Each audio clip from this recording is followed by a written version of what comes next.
আসসালামু আলাইকুম এভরিওয়ান। তো আজকের ভিডিওটা হচ্ছে যে Slayer 1.0 নিয়ে। Slayer 1.0 যেটা আপনারা দেখতে পারতেছেন এটা হচ্ছে ২০২৫ এর মডেল। এটার পূর্ববর্তীও কয়েকটা মডেল ছিল যেমন ২০২৪ সালের মডেল ছিল, ২১ এর মডেলও ছিল। তো আজকের ভিডিওটা আমরা আলাপ করব যে এইটার মধ্যে কি আপগ্রেডেশন আসছে, নতুন কি নতুনত্ব আসছে এবং এছাড়াও কাদের বাজেটের মধ্যে এটা ভালো হবে। একই সাথে এটার মার্কেট প্রাইস ডিটেইলস এবং আমাদের রিস্পিন এটাতে সেকেন্ড হ্যান্ড বা ইউজড কিরকম রেঞ্জে আপনারা পেতে পারেন।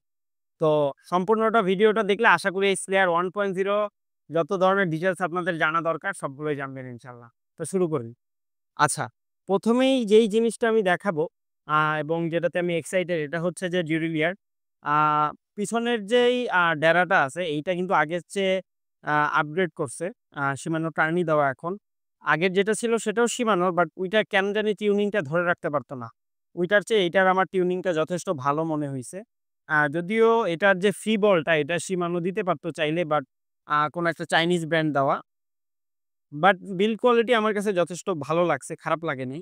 আচ্ছা, সামনের ক্র্যাঙ্কটা হয়তোবা আ ভেলোসের স্টকেরই। এদিকে যদি আসি আ ব্রেক সেটটা হয়তোবা একটা ব্র্যান্ডের দিতে পারত যেটা দেয় নাই। এটা আমার এক্সপেকটেশন এ ছিল যে এট লিস্ট ব্রেক সেটটা যদি পিক বা আদার্স যে ব্র্যান্ডগুলা ইউজ করা হয় এগুলা দিতে পারলে ভালো হইতো। যাই হোক, আ এদিকে যদি আসি আ আপনার ওভারঅল গ্রাফিক্সটা এবার আগের বারের চেয়ে সুন্দর করছে। আগের বারের গ্রাফিক্সটা কিন্তু একটু মিনিমাল ছিল।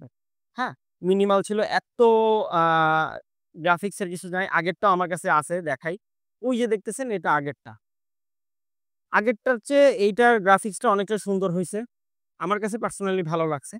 আচ্ছা, ফর্ক যদি বলি এবারেও ১২০ বাট আগেরবারের একটা সমস্যা আছে। হঠাৎ অনেকদিন ইউজ না করলে আগেরবারের ফর্ক গুলা একটু স্টাক হয়ে যাইত। ওই হিসাবে আমার এইবারের ফ্রকটা অনেকটাই স্মুথ মনে হইছে। আচ্ছা। আর যদি শিফটার বলি শিফটারটা একই। আ এই শিফটার গুলা ভালো। মোটামুটি Shimanoর এন্ট্রি লেভেলে এই শিফটার গুলা আপনার যদিও মনে হইতে পারে যে এগুলা প্লাস্টিক বিল্ড, হ্যাঁ? বাট আমার ক্ষেত্রে আমি পাইছি যে এগুলো অনেক শিফটিংটা ধরে রাখতে পারে। ওই চায়না কপি গুলার চেয়ে এগুলা এট লিস্ট ভালো ধরে রাখতে পারে। আচ্ছা। জাস্ট এগুলা plastic made for your information এগুলা কিন্তু আপনার প্লাস্টিক মেড। ঠিক আছে? বাট বিল্ড কোয়ালিটিটা বলব যে ওকে। মানে ওই চায়না কপিগুলোর চেয়ে এটলিস্ট ভালো। এটুকু আমি বলব। আচ্ছা, হাবগুলা নরমালি হ্যাঁ, বল হাব। ঠিক আছে? বল হাব ইউজ করছে অ্যাজ এক্সপেক্টেড। আ আর যদি ওভারঅল লুকটা আপনি বলি যে এই সাইকেলের প্লাস পয়েন্টটা কি? এটা আমি বলব যে কম বাজেটের মধ্যে লুকটা অনেক ভালো পাবেন। যে আ এবার গ্রাফিক্সটা অনেক সুন্দর করছে অবশ্যই। এখানে নতুন একটা দিছে মাউন্টেন জিওমেট্রি। যদিও আমি বলব যে এই জিওমেট্রি এবং আগের জিওমেট্রি একদম আ হুবাহু মিল।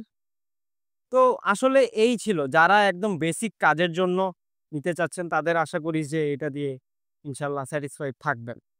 এই ছিল হ্যালো স্লেয়ার মোটামুটি স্পেকস।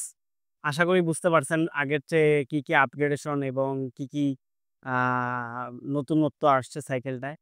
তো আসলে এই সাইকেলটা কাদের জন্য? এই সাইকেলটা বেসিক্যালি যারা একেবারে লো বাজেটের মধ্যে আ কোনো চাইনিজ সাইকেল না নিয়ে একটা ব্র্যান্ডের সাইকেল নিতে যাচ্ছেন, একটা ব্র্যান্ডের এনটিভি নিতে চাচ্ছেন এবং বাজেট এতটাও নাই। যেমন আপনারা জানেন নতুন একটা যদি আপনি মোটামুটি ভালো মানের নিতে চান ২০-২১ হাজার টাকা আপনার যাবে। বাট আপনি একটা ব্র্যান্ডের নিতে চাচ্ছেন আ কিন্তু কম বাজেটের মধ্যে তাদের জন্য অবশ্যই ভালো হবে। এবং এছাড়াও যদি এটা বলি কিছু প্রমিসিং সাইড আছে যেমন হচ্ছে যে Shimano অল ইকুইপড কম্পোনেন্ট আসলে এই বাজেটে কয়টা সাইকেল আছে আমার জানা নেই। আ এবং আমার মনে হইছে বেসিক্যালি আগের জেনারেশন থেকে এটা আরেকটু যতটা সম্ভব একটু বেটার সার্ভিস দেওয়ার জন্য বানানো হইছে। যদি ইন টার্মস অফ আপনি আ আগের ডিউরেলিয়ার চেয়ে এটা ডিউরেলিয়ার কম্পেয়ার করেন, এভরিথিং কম্পেয়ার করেন। তো যাই হোক, নতুন জেনারেশন যেহেতু আসছে আমরা আরো কয়েকটা দিন ইউজ আর রিভিউ জেনে আসলে এটা বলতে পারবো। বাট আ আপাতত এটা আমার যথেষ্ট আগের চেয়ে গ্রাফিক্স বলেন, এভরিথিং বলেন যথেষ্ট ভালো লাগছে। এবং অবশ্যই এই বাজেটে যারা নিতে চান রিকমেন্ডেবল এবং নিতে পারেন। তো আজকের ভিডিওটা এতটুকুই ছিল। নেক্সট কোনো নতুন আপডেট ভিডিও নিয়ে চলে আসবো। দোয়া রাখবেন, সাথে থাকবেন। আসসালামু আলাইকুম।